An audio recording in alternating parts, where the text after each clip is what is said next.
Breaking news coming in this hour, N. Srinivasan has been confirmed as ICC chairman after constitutional changes to the governing body were passed at its annual conference in Melbourne. A smooth passage of the changes devised by the big three, India, England and Australia had been expected after a set of board resolutions were approved by full member nations earlier this year. Remember, Srinivasan remains barred from his role as BCCI president due to investigations in the IPL corruption scandal. For more, let's get in a word from our correspondent Atit Sharma. We also have with us Boria Majumdar, a consulting editor of sports. Boria, I'm going to come to you first. What does this mean for the BCCI? You can expect SOPs coming to the BCCI. I mean, obviously, if Srinivasan is the head of the ICC, BCCI should get benefited. But the question is, as ICC chairman, you have someone who is a president in exile without any knowledge of BCCI affairs, at least technically, because he should not have when investigations are all. He's sitting at the helm of the ICC. So it's a bit of a bizarre situation. And we've got to wait if his name is cleared by the Mughal Commission. If his name is indeed cleared by the Mughal Commission, then India can expect tangible benefits coming India's way, because then, as BCCI president, becoming the ICC chairman, Srinivasan can be of serious benefit for Indian cricket. But before that, it's a bit of a strange one, that investigations are on. And if the investigations do reveal something, then please, his ICC position will also become untenable, because then there will be serious criticism of how come somebody against whom investigations are being conducted were allowed to become the chairman of the ICC. So we've got to wait for the next 3 months to understand the real ramifications of this development. Sure. Boria, stay on with us. Let's also get in a word from Atit Sharma, who's joining us on the phone line. Atit, the ICC not taking IPL corruption charges into consideration at all?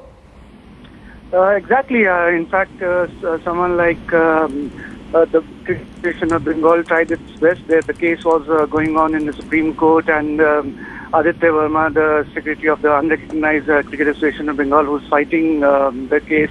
He even wrote to the ICC Ethics Committee, legal officers, the different boards and different presidents, but it hasn't yielded any effort. Srinivasan seems to be unstoppable. It was his dream to control world cricket. It's been a dream journey for him. He started off as he's been a president of the Chennai of the TNCA, Tamil Nadu Cricket Association, for a long time. He became treasurer of the board, then secretary, then president, and now ICC chairman, the first ever. So obviously, this is how he wanted things to fall in place, and he could not have done it without the support of ECB, the England Cricket Board, and Cricket Australia. So the big three are controlling the world cricket right now, and it means that probably the smaller nations, the smaller countries, the C8 members of the International Cricket Council, they won't be very happy with the present development, but this is how things stand right now.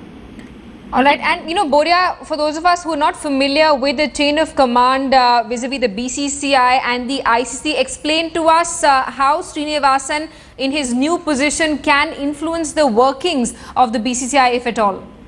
He can't. The BCCI is an autonomous body. He can do it by proxy, by virtue of the fact that he is still in control of the board. But as ICC chairman, if he tries to influence the BCCI, that is not going to work. That is not how world cricket functions.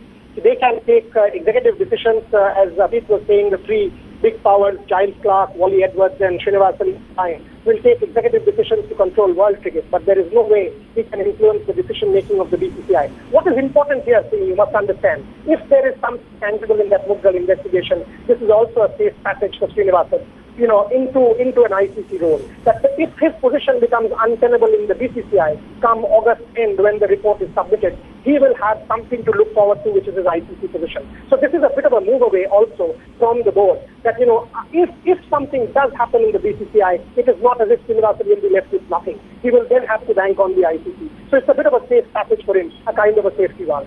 Right, and Boria, I fail to understand why criminal charges against an individual in India are not really taken seriously by international bodies. Earlier we saw something similar happening in the Medical Council of India. Former President Ketan Desai was facing criminal charges, but the World Medical Association appointed him as its president. It's a tricky one. It's a really tricky one. The reason is the Supreme Court has not restrained.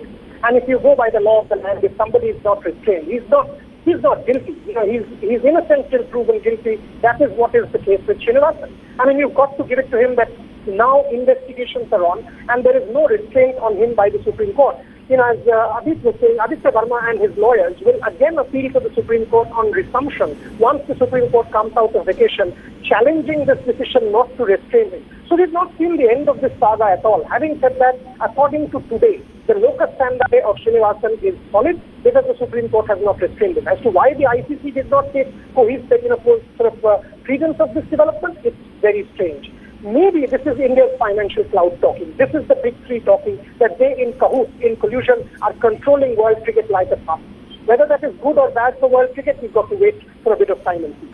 Absolutely. Boria Majumdar, Atit, thanks so much for taking us through these developments. And Srinivasan now confirmed as ICC's first chairman after constitutional changes to the governing body were passed. What does this mean for the BCCI? This is the big story. We'll continue tracking on Headlines today.